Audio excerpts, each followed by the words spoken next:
আবেদন কৰা মানুহৰ সংখ্যা হ'ল 8জন মানুহে এপ্লাই কৰিছে এটো হ'ল লেটেষ্ট ফিগাৰ অসমত কাট আবেদন কৰা মানুহৰ সংখ্যা আফটাৰ 3 months of 4 months হৈ গ'ল কা আহাৰ পিছত 8জন মানুহে আবেদন কৰিছে আৰু মই যিমান দূৰ জানো মই ফলো আপ কৰি আছো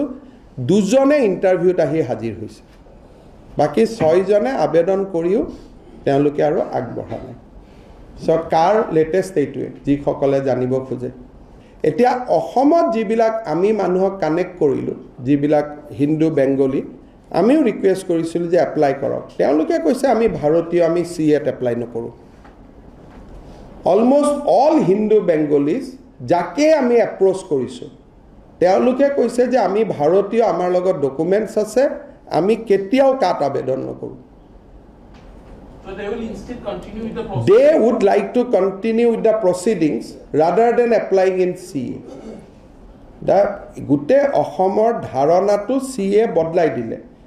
হিন্দু বঙালী মানুহবিলাকে কৈছে যে আমি CA আবেদন নকৰো কাৰণ আমি ভাৰতীয়